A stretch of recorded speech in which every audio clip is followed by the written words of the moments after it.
প্রিয় শ্রোতাগণ, আজকে আমরা চিলেকোঠা চ্যানেলের পক্ষ থেকে আপনাদের কাছে পরিবেশন করতে চলেছি হেমেন্দ্র কুমার রায়ের লেখা কঙ্কাল সারথি। আজকের এই গল্পটি যদি আপনাদের ভালো লাগে তাহলে অবশ্যই একটি লাইক দেবেন ও আমাদের চ্যানেলটিকে সাবস্ক্রাইব করে রাখবেন পরবর্তী ভিডিওগুলি পাওয়ার জন্য। চলুন বন্ধুরা, গল্পটি শুরু করা যাক।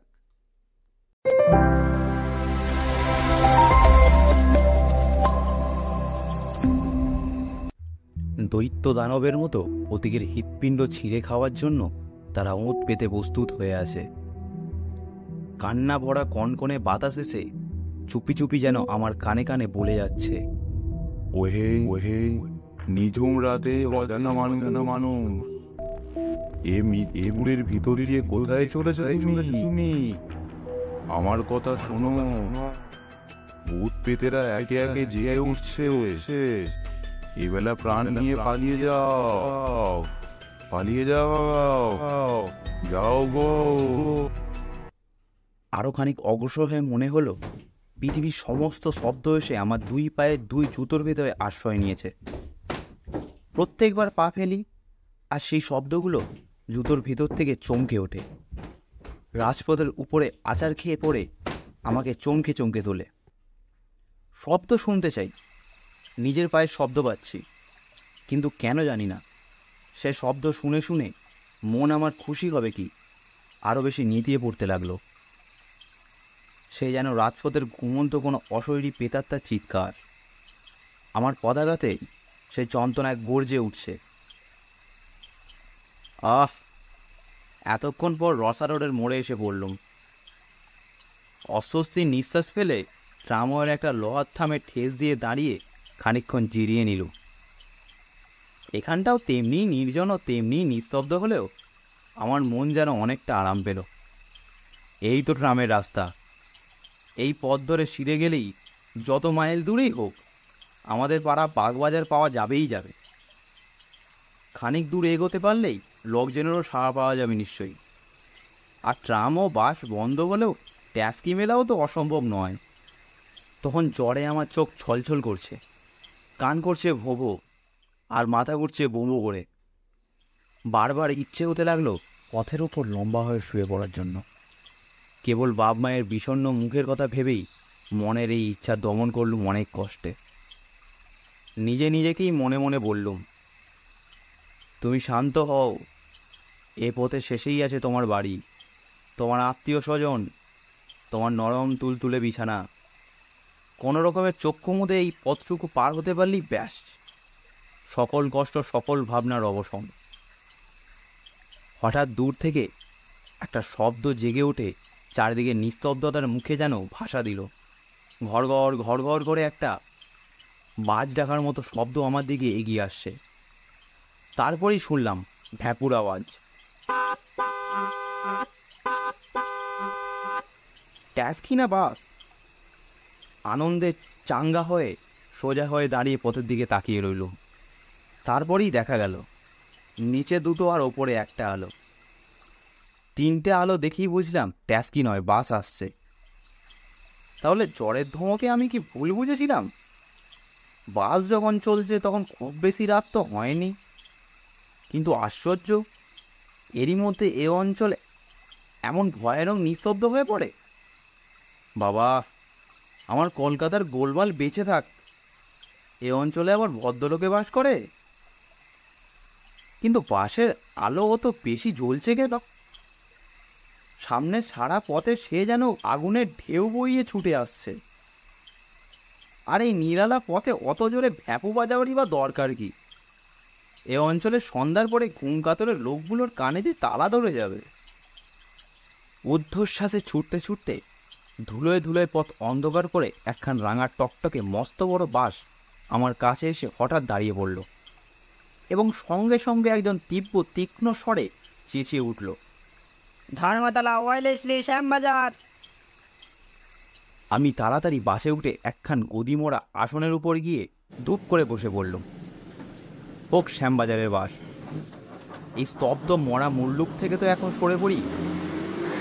শ্যামবাজার থেকে বাগবাজার পায়ে হেঁটে যেতে এমন বেশি দেরি লাগবে না। কিন্তু কেন জানি না বাসের ভেতর ঢুকেই আমার বোধ হলো আমি যেন এক জগৎ ছেড়ে আর এক অচেনা জগতের ভেতরে প্রবেশ করলুম। বাস ছুটছে আর তার ভ্যাপু বাজছে। এত বেগে বাস ছুটছে, তার জানলাগুলোও সব খোলা রয়েছে, অথচ বাইরে থেকে বাতাসের একটুখানিও ঝলক পর্যন্ত আমার গায়ে লাগছে না। ভারী অবাক হয়ে গেলুম। আমার জ্বর কি এতই বেশি উঠেছে যে দেহের অনুভব করার ক্ষমতাটুকু আর নেই?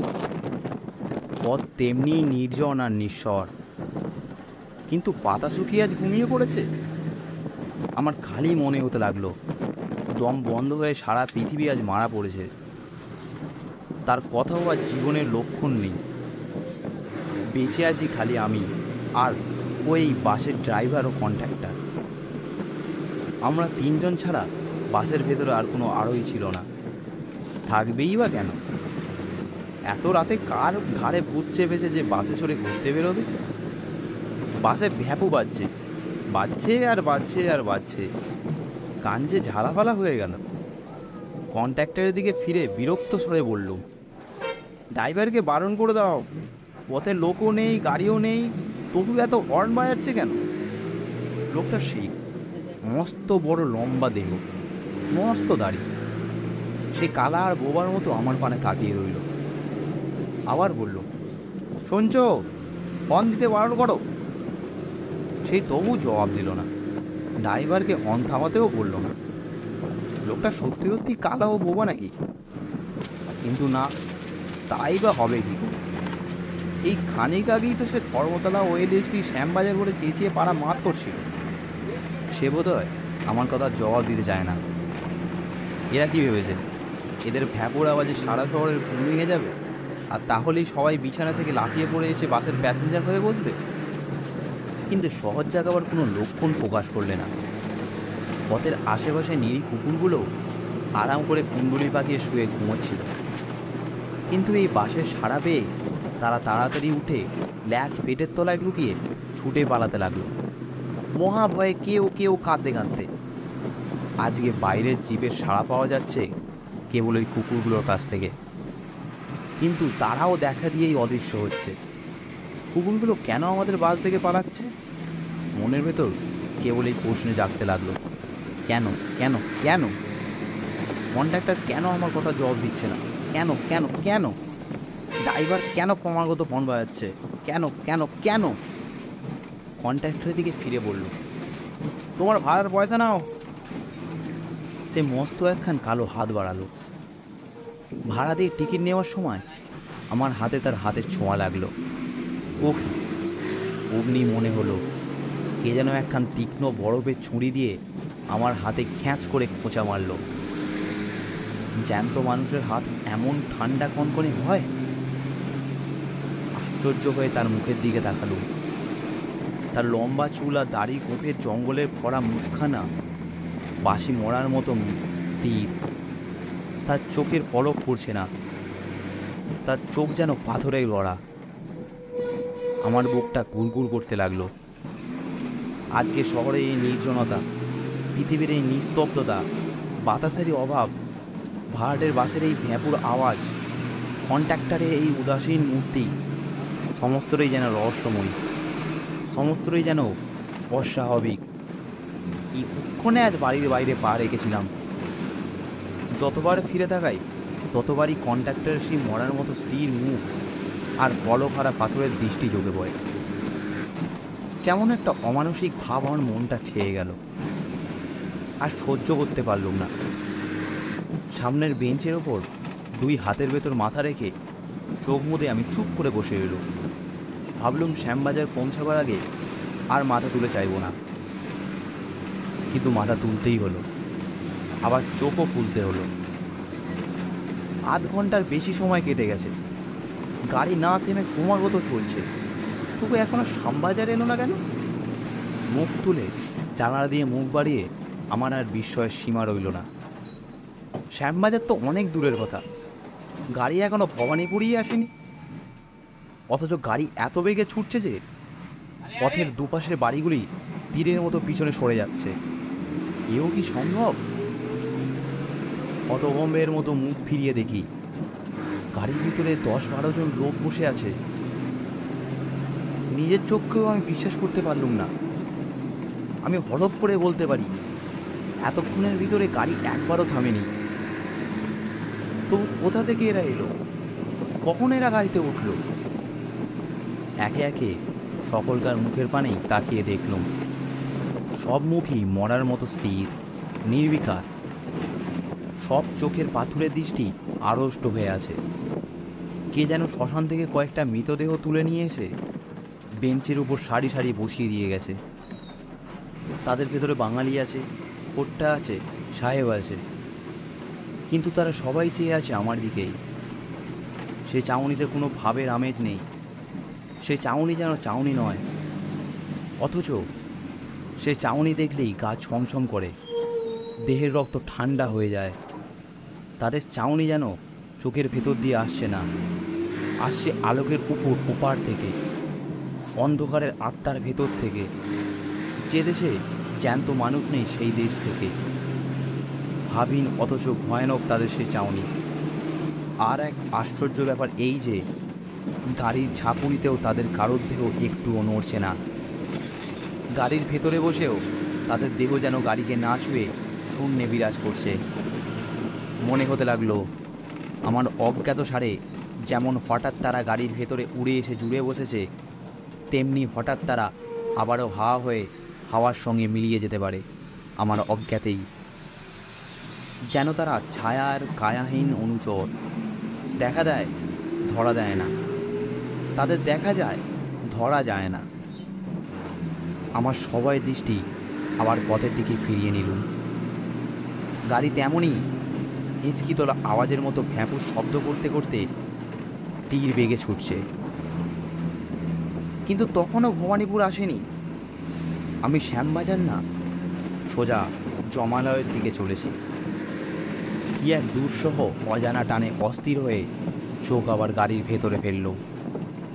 গাড়িতে ইতিমধ্যে লোকের সংখ্যা আরও বেড়ে উঠেছে। তারাও স্থির নেত্রে আমার দিকেই তাকিয়ে আসে। সমস্ত গাড়ির ভেতরে একটা বোটকা গন্ধ ভেসে ভেসে বেড়াচ্ছে, যেন বাসি মরার গন্ধ।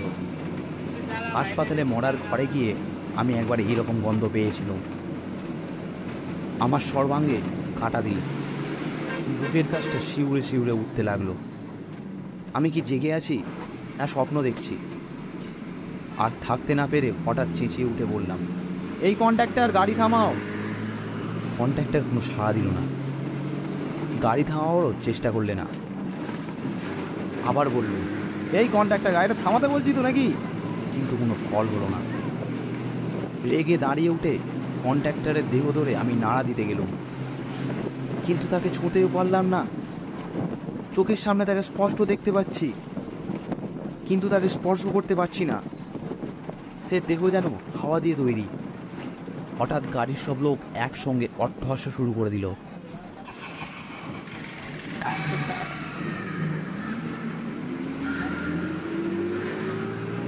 সে অদ্ভুত বিবস্বকর হাসি আসছে যেন অনেক দূর থেকে, অনেক আকাশ বাতাস ভেদ করে, অনেক সমুদ্রের প্রান্তর পার হয়ে, অনেক নরকের অন্ধকারে ডুব দিয়ে। অথচ তার আওয়াজ এত স্পষ্ট যে আমার কান যেন ফেটে যাওয়ার মতো হলো। আমি পাগলের মতো চিৎকার করে বললুম, গাড়ি থামাও, জলদি গাড়ি থামাও, এই ড্রাইভার। গাড়ি থামানোর ঘন্টার দড়ি ধরে আমি ঘন ঘন নাড়াতে লাগলাম। ড্রাইভার এতক্ষণ পর আমার দিকে মুখ ফেরাতে। সে মুখে এক তিলিকও মাংস নেই। সে মুখ সাদা ধবধবে, হাড়ের মুখ। নাক চোখের জায়গায় 3টে গর্ত, দু ঠোঁটের জায়গায় 2 সারি দাঁত বেরিয়ে আছে। এতক্ষণ তবে এই পোশাক পরা কঙ্কালটা গাড়ি চালিয়ে আসছে। গাড়ির ভেতরে অট্টহাসির আওয়াজ আরও বেড়ে উঠল। আমি আর সইতে পারলুম না। সেই ভীষণ অট্টহাসি শুনতে শুনতে আমি একেবারে অজ্ঞান হয়ে গেলুম। জ্ঞান হলে দেখলুম নিজের ঘরের বিছানায় শুয়ে আছি। আমার চারপাশে বসে আছে মা, বাবা, ভাই, বোন। শুনলাম আমি নাকি রসবেরিয়ার ফুটপাতের উপর জ্বরের ঘোরে বেহুশ হয়ে বসেছিলাম। কাল রাতের বিভীষিকার কথা সকলকে বলল।